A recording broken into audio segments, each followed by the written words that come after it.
To my channel. I don't think it's 7 yet, but welcome to my channel. This is the mental wellness channel with Waihiga. Today I'm going to be talking about 6 years of sobriety. I'm actually 6 years sober. I can't believe it. Oh my gosh. So like 2 more minutes and then we start.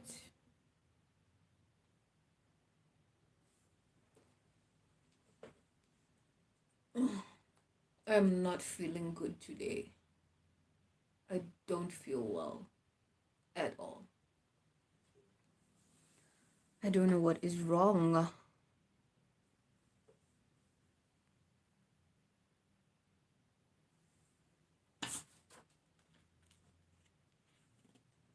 How did you do it? 6 years of sobriety, my friend. That is hard.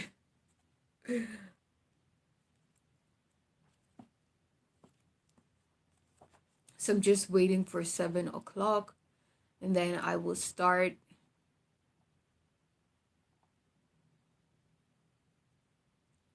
Start at 7 o'clock talking about 6 years of recovery, how I did it. Today's the 2nd of July. The last time I had a drink was the 2nd of July, 2017. That is a big deal for me. I'm an alcoholic in recovery. Um, and this channel is basically all about helping alcoholics who are still struggling, reaching the alcoholic who is still struggling and their family members to reach a solution. So it's 7 o'clock. Let us start. Welcome to my channel. This is the mental wellness channel with Waihiga. If you're new here, I hope that you stick around and take a listen to what I have to share. Today, I'm going to be talking about 6 years of sobriety and how how I got 6 years of sobriety. Just a little bit about my backstory and how I know I'm an alcoholic. I started drinking at the age of 10, and I found alcohol to be my immediate cure to depression, to anxiety, to all the bad emotions that I was having. And at the age of 10, there used to be amarula and wine and all that stuff in the TV room. And so my little brain was like, ooh, let's try this out. And that's exactly what I did. Immediately, instantaneously, alcohol made me feel amazing. I felt out of myself. I felt like I could be a different person. And I loved the effect of alcohol. I loved it so much. Fast forward to when I was 15, I had my first alcoholic blackout, which is drinking to the point of not remembering what has happened. All this time I'm in school, by the way. Yeah. So drinking to the point of not remembering what I did the night before, what I had drunk, what I had said to people, and all that kinds of things. And I came to rather the next day to my best friend at the time telling me about all the horrific things I had done the night before. I'd made a fool out of myself. I had cussed people out. I told my crush that I was really in love with him. And I drank copious amounts of alcohol. So at the tender age of 15, I decided to give up drinking. I said, yeah, me and this thing, we're not going to do well together. So that's not going to happen. Until I was 17. 17, I started drinking again and I said, you know what? I'm a more mature drinker. I'm going to drink like a lady. That's what I'm going to do. I'm going to drink wine. I'm going to drink amaretto and lime. I'm going to drink my cocktails. I'm going to drink, Long Islands and mojitos. I loved mojitos. that's the type of thing that I'm going to do. And I had fun, I must admit. This was the time of 2009. Come here, rude boy, boy. Yeah, those songs were popping. I would be sneaking into clubs, having fun, drinking my little Malibus and Sprite, wearing high heels and little short dresses and putting on makeup. And I had a ball. I had a ball until I matriculated. So back in South Africa, when you finish high school, it's called matriculation. I finished matric, and then university, I came back to Kenya. And the university I enrolled at, I didn't know that well, I did know. They finished their school on Thursdays. So one promise I made to myself is that I am not going to drink during the week, right? No drinking during the week. We need structure. We're in university now. So I had all these rules and regulation around alcohol, but I could never seem to keep them. You know what I mean? So lo and behold, I came to the school, studied my degree in journalism in 2011. I was doing really well. I had a show on that the university radio show. I was doing some modeling at the time. I was acting, and the drinking continued. The drinking continued.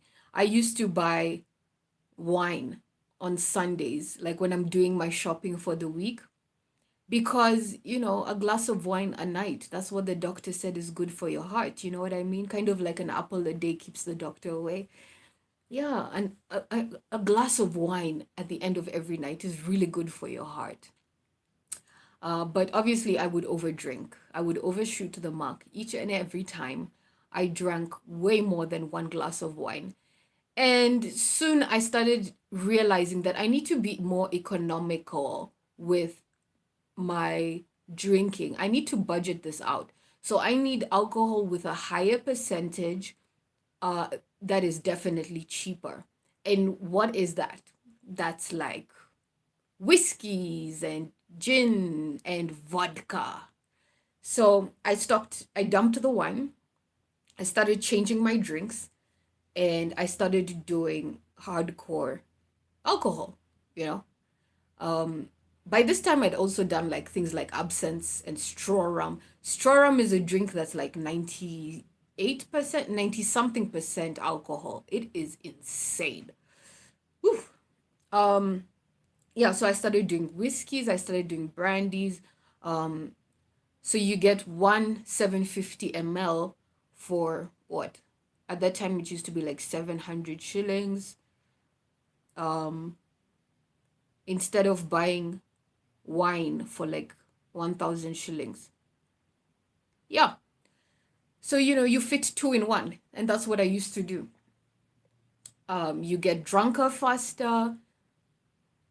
The bottle lasts longer. No, it didn't. It really didn't. But I definitely got drunker faster. And higher percentage. So you're drinking whiskeys that's 40% average, compared to wine that's like 12%. Yeah, that wouldn't do me any good. So I built a tolerance for alcohol, definitely. And then it continued. So I made my rule that I'm not going to be drinking during the weekdays. Well, I started drinking during the weekdays because when school finishes on Thursday, so what do we do on Thursdays? We drink. And a lot of people, a lot of students, a lot of people that I knew could kind of come back come back to class and all of that, the next day. I just wasn't one of those types of people. um Alcohol definitely controlled my life, and it started in a very insidious way.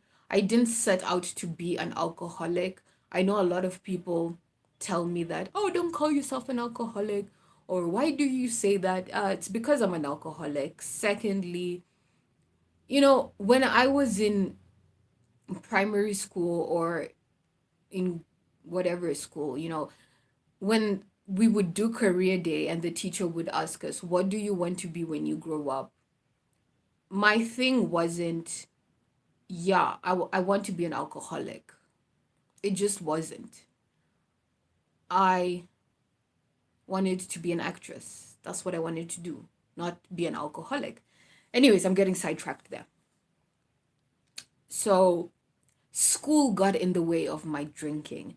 And that's when I decided to stop going to school.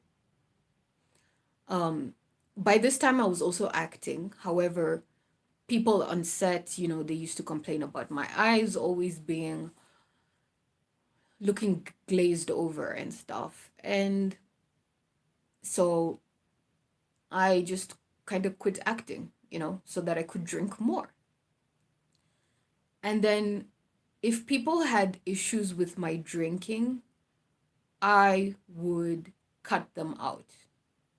If you could talk to me about anything, diss me about anything, but dare you talk to me about my drinking, you were gone. That's how defensive I was about the bottle. Fast forward, so I dropped out in 2014. That's the year I should have graduated.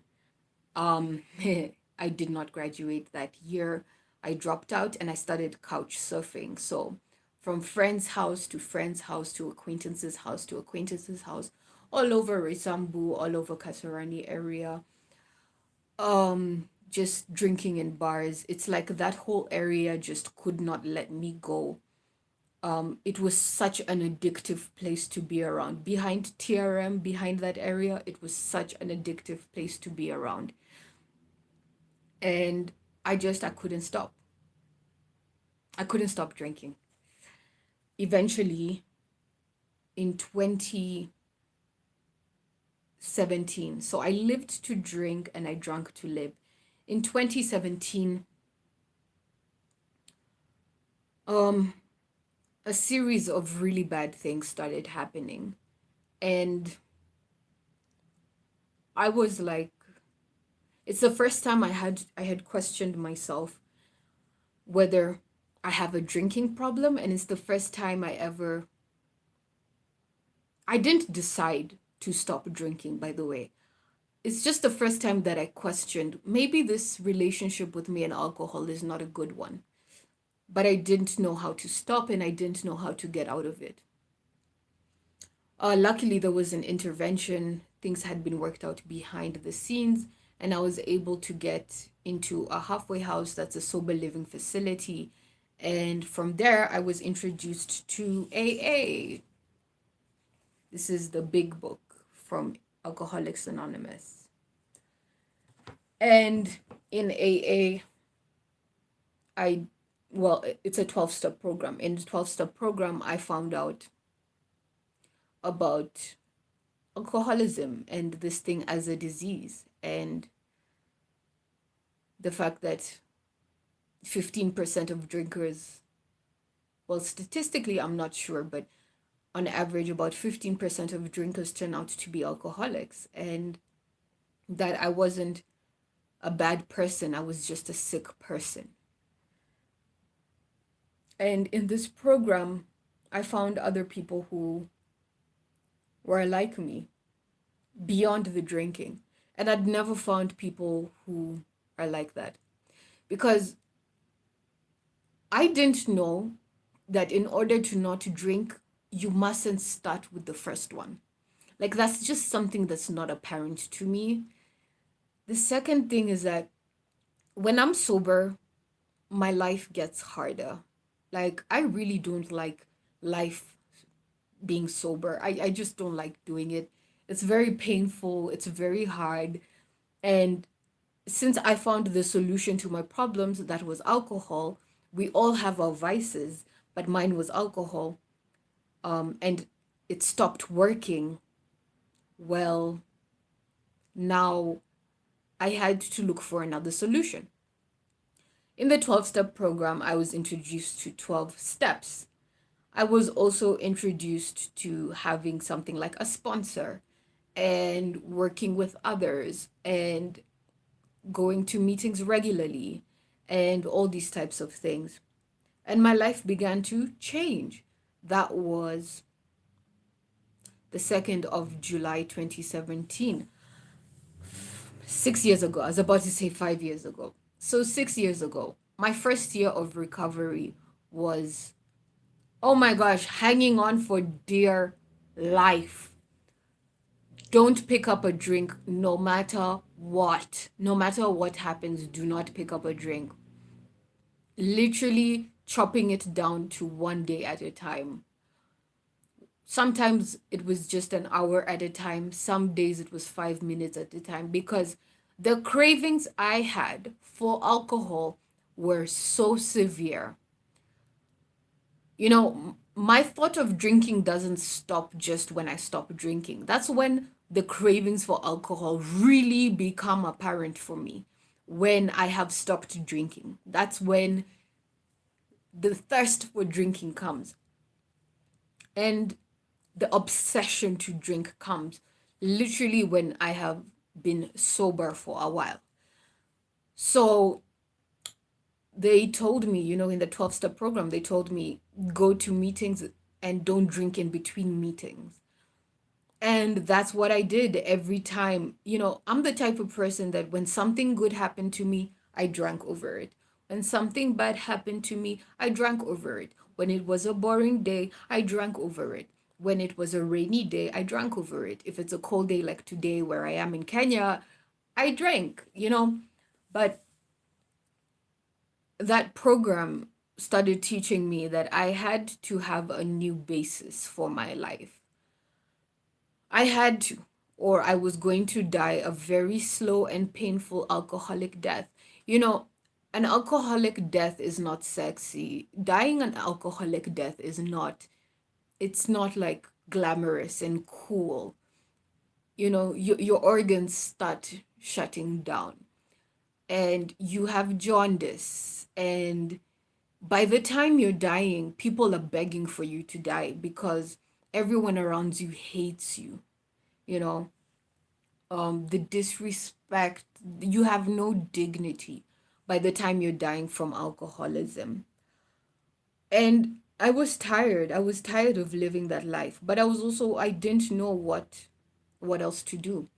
So in this 12-step program, the first year was just hanging on for dear life.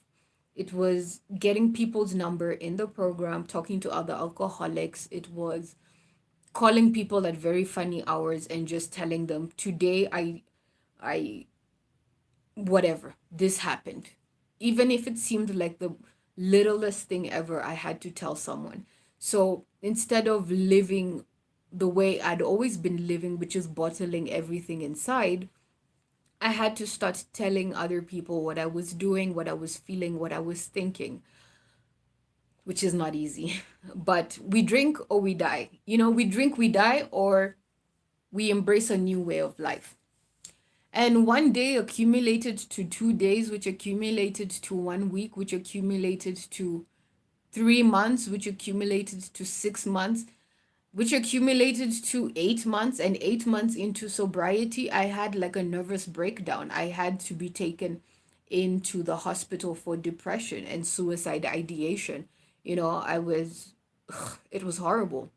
The depression I had was just horrible. When you get to the point in your life where you understand to drink is to die, like step one, admitted that I'm an alcoholic and I'm powerless over alcohol. I think I really understand that. Like, in no capacity will alcohol make my life better. In no capacity will alcohol alleviate any pain. If anything, alcohol will make my life so much worse. And the pain that I am experiencing now, it will just expound it. So, when you understand step one, and you understand that you're powerless over alcohol, like I do, that's when alcohol doesn't become an option.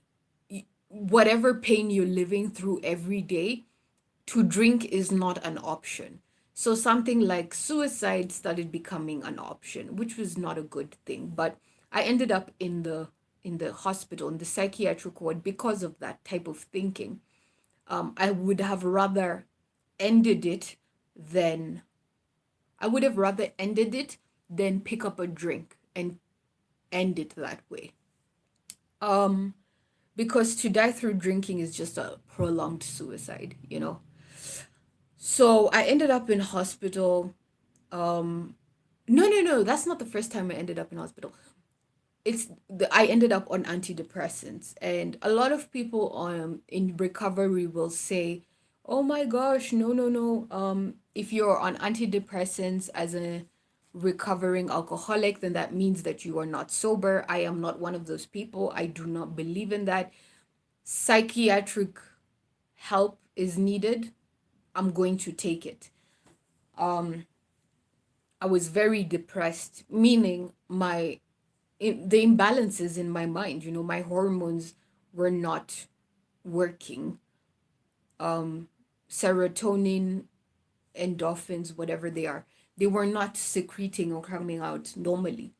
And I had a chemical imbalance and it had to be balanced. So initially, I was just put on antidepressants. I stayed like that for 6 months and I was really good. I was really, really good. I felt like I was free for the first time. I felt like I could breathe. I felt like I wasn't suffocated. I felt like I wasn't being stifled. And then I was walking through my days feeling like, oh my gosh, are we finally at the end of the rainbow? You know, when they talk about the pot of gold at the end of the rainbow, are we finally there? My whole life, I have been looking over there. When we get to 5 years from now, things will be better. When we move to that country, things will be better. When we get that job, things will be better. When we, you know, like things are never good now in the present. So those 6 months I enjoyed the present time, and I've never been able to do that. The antidepressants really helped. However, I went through an episode in which I had a hypomanic phase, and then I got really depressed for a couple of months, and then that's when I was admitted into hospital with suicide ideation. Stone cold sober. That was now my first year, going into my first year. So I've clocked 1 year of sobriety. Um, and it was interesting, you know, to be in a psychiatric ward, stone cold sober, but very depressed and just not wanting to be here. You know, they talk about in 12-step programs, they talk about how alcoholism is just the symptom. And I always used to wonder, what the hell does that mean? Alcoholism is just a symptom. So there are other issues, like there's something else going on. What are you people talking about?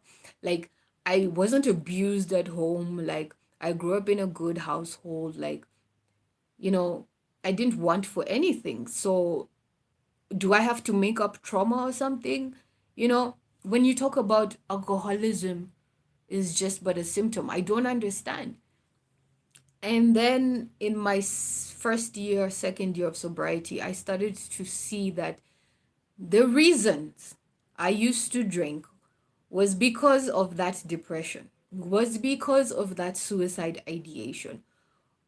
And it had gone undiagnosed. It had that illness, whatever that was, they diagnosed it as bipolar type 2. But that condition in me, I was drinking to basically self soothe those thoughts and to self soothe my depression. That is why I drank the way I did. That was a huge realization for me. But that wasn't the end of my problems. I mean, that was the beginning of it. So, bipolar type 2 diagnosis in 2018, that is now, we get into my second year of recovery, July 2018. And in and out of just some really toxic relationships. It's like dating the same guy, just a different face and name. You know, I didn't understand why I had these patterns. What is going on? And in sobriety, you know, it's recommended that you don't make any big changes in your first year of recovery. So Don't move if you're in a relationship. Don't get out, or obviously if it's abusive, get out, but don't make really big changes. And in your first year of recovery, they really recommend that you don't get into a relationship. Well, nobody knows because nobody's done it. I mean, the first thing that we all want to do when we get into recovery is like, woo, where the boys at? Where are the boys at? Um, and I was so broken. It's literally like I was a child, um, a child in an adult's body. That is the amount of awareness that I had.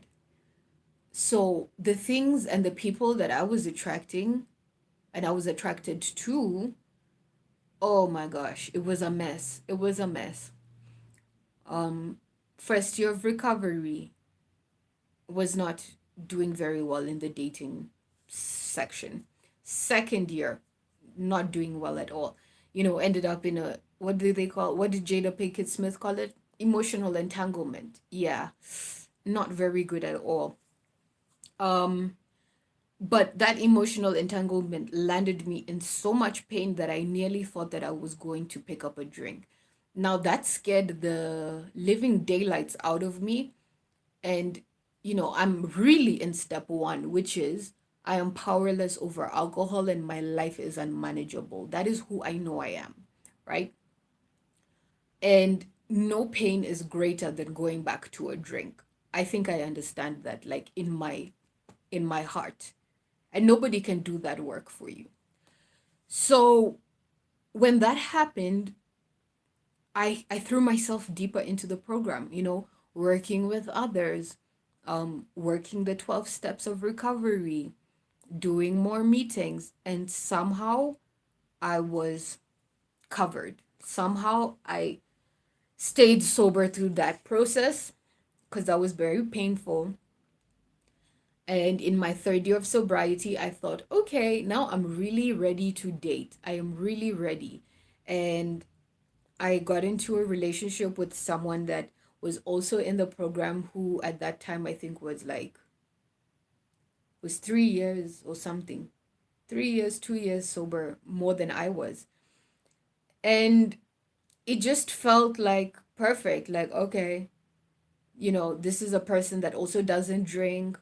This is a person that is in a 12-step program that understands the intricacies of this life.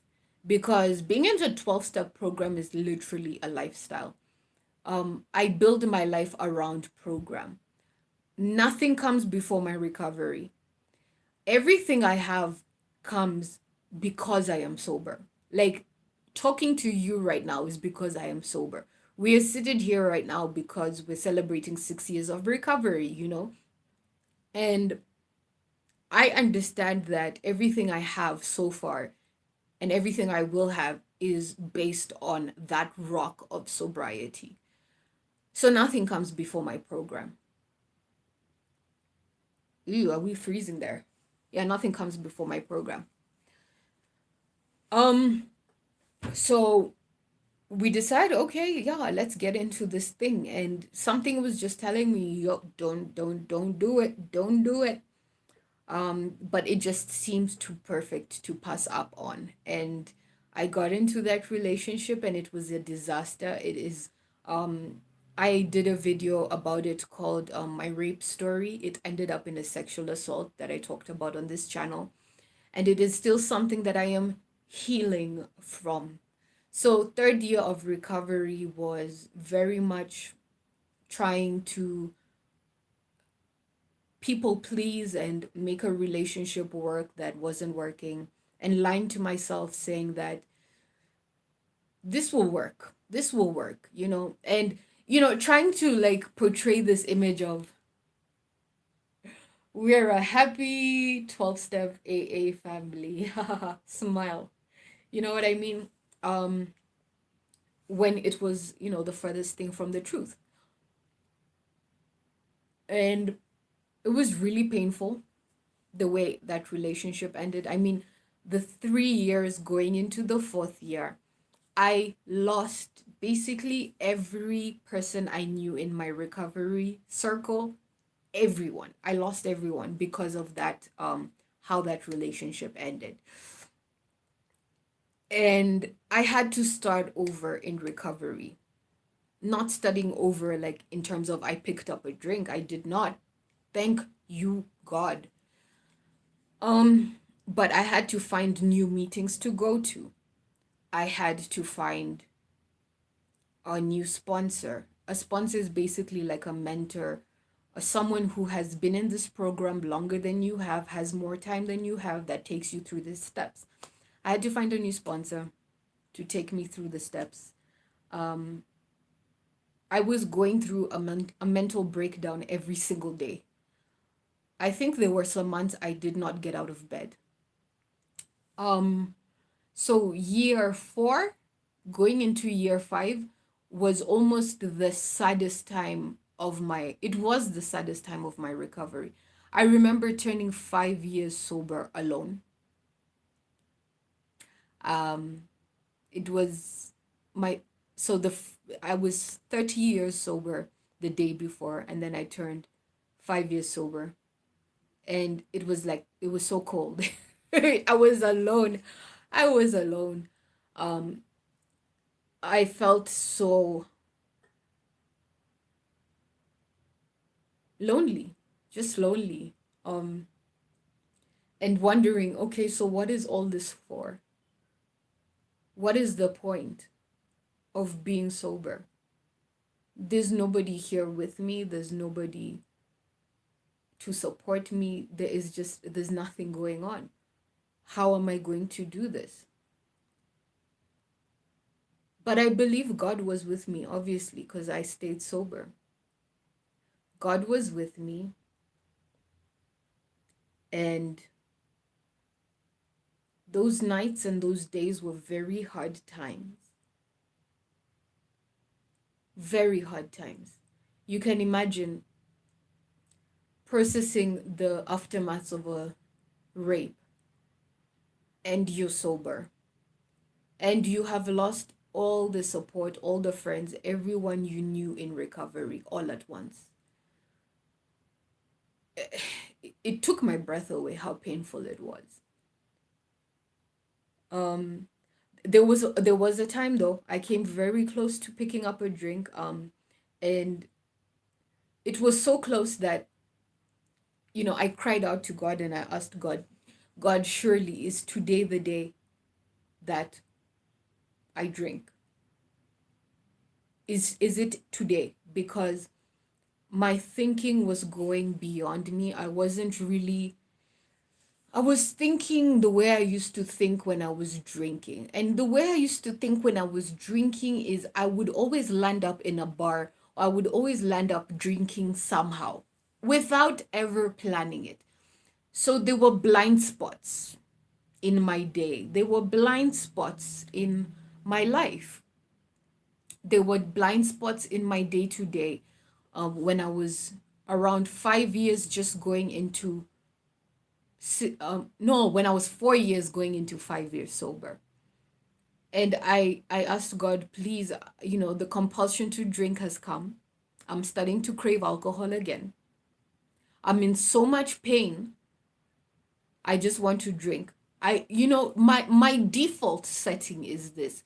And for any alcoholic, I believe this is our default setting. Pain, drink. Good things, drink. Boredom, drink. Like literally, alcohol regulated me, right? But now we've said no. We've started a new life. We've come almost 5 years. How can we throw that all away? God had mercy on me. He kept me going. So I didn't have to leave the place I was staying and randomly find myself walking into a Total petrol station and buying booze 2 days shy of turning 5 years sober. I got through the night, very difficult night. And now we get to 5 years sober, and people want to hear about your experience, strength, and hope, and I am so broken. All I want to tell them is I want to die. What strength, what hope are you people talking about? I don't even know how I made it to 5 years sober. I truly believe it was the hand of a higher power, God, as I choose to call God, and that kept me going. Like, it was my weakest point. Woo, that was painful times. It was such a weak point in my life. Uh, but God carried me through it. Um, it was so painful. Yeah, God carried me through it. And I got to 5 years. 5 years sober. Now living with my parents, and that is a challenge in itself. And really, being jobless, having no work to go to every single day, turning 31 and feeling like, oh my gosh, like the only good thing I've done in my life is not pick up a drink. Is that really all that I'm here to do? And still trusting in God, still trusting that He knows His ways, He knows His process, and just giving my everything to God and my higher power, who has seen it fit for me to be sober for now 6 years. Life on life's terms is probably the most underrated statement I have ever heard in my life, but it is such a punch. First of all, we alcoholics, we call you normal people normies, right? So you guys are normies. I don't understand how you do life sober. It is so hard. Oh my gosh. I'm back to one day at a time. I'm back to living 5 minutes at a time, because life is painful. Life is painful. But I understand step one, that I'm powerless over alcohol and my life is unmanageable. I've had to do that in so many other things. I'm powerless over food and my life is unmanageable. I'm powerless over cigarettes and my life is unmanageable. I'm powerless over men and my toxic relationships and my life is unmanageable. But I really understand that about alcohol. There is nothing that a drink will make better. It will just make everything so much worse. I think one of the biggest misconceptions I had about getting sober is that if I got sober, everything would be handed to me. All those jobs, my acting career that I happily gave away, my degree that I also gave away. By the way, I went back to school. I finished in 2020, so I did graduate. Same university, but sober.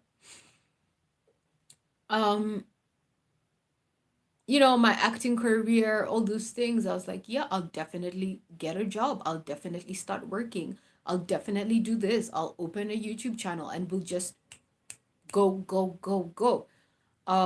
And that's not life on life's terms. Life is very tricky. It's very different as opposed to how I think about it in my head. The way I think about it in my head is I should be, owning a penthouse suite right now with my husband and my children and doing whatever. But that's not it. I'm living with my parents at 31, trying to make sense of this life. But my purpose is to work with other alcoholics. That is where I find my purpose. My purpose is to help other alcoholics. My purpose, because it is astonishing how we forget how bad it was. It's funny to me that you guys look at me and you see a sober Waihiga. Not too long ago, nobody had faith in me, right? My eyes were not white like this, right? Not too long ago, no one had faith in me. And now I need, like, because I've done some videos talking about my story, my drinking stories, and people were telling me or suggesting to me rather, you should look for pictures and you should put pictures of you when you were drinking and actually put them in the videos to support your story. And I was like, what? You're telling me I don't look like my story? You're telling me I don't look like an alcoholic? For the longest time I did. For the longest time.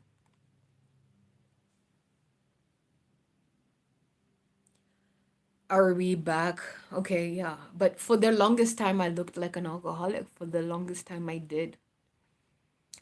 So, for someone to suggest to me that I need to put pictures of my drinking days in my videos so that they support the fact that I'm telling you the truth that I am an alcoholic who, drank the way I did, that's crazy to me. You people, you see the results, I guess, but I'm still living in the same body with the same mind. So that's to say, 6 years in sobriety, it gets harder. Sobriety is something you have to work for. It is not given to you.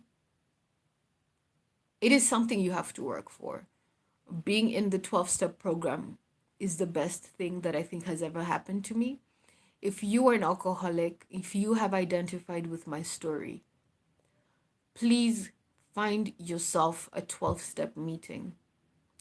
Get into that meeting and just listen to what people have to share.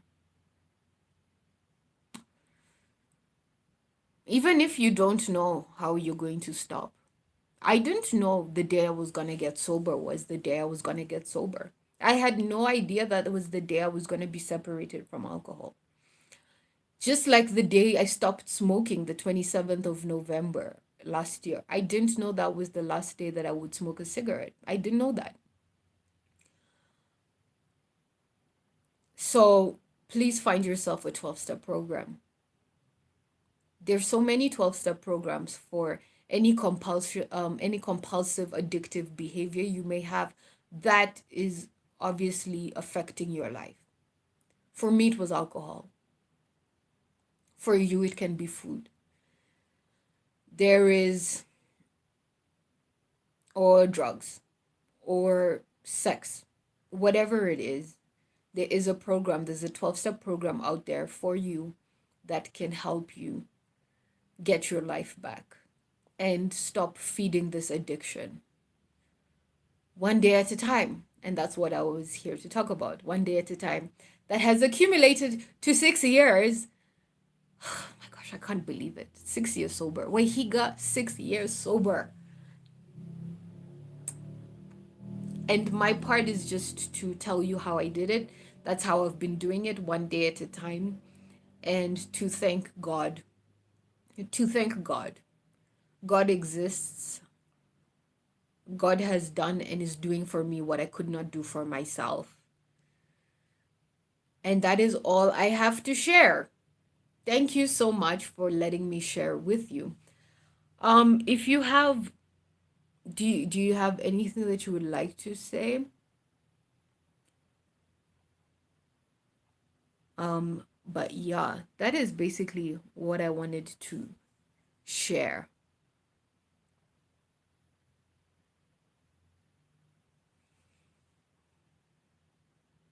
And thank you so much for your time. I love the fact that you took the time out on a Sunday evening to be here with me. Thank you so much. Yes, Penelope. Thank you so much. Love you so much. Thank you. Yeah, thank you for taking the time to be here with me on a Sunday evening, recounting and sharing my experience, strength, and hope. It has been a wild ride. This is not the end, this is just a part of it. And I continue to just look forward to growing this channel, to talking and reaching to as many alcoholics and addicts as possible. People who have mental health issues, it is okay. I am a living testament of it. I have bipolar type 2. We just keep going through with it. And that is where I will leave this live. So thank you so much for joining. Until the next video, guys. Goodbye. Bye, Penelope. Mwah.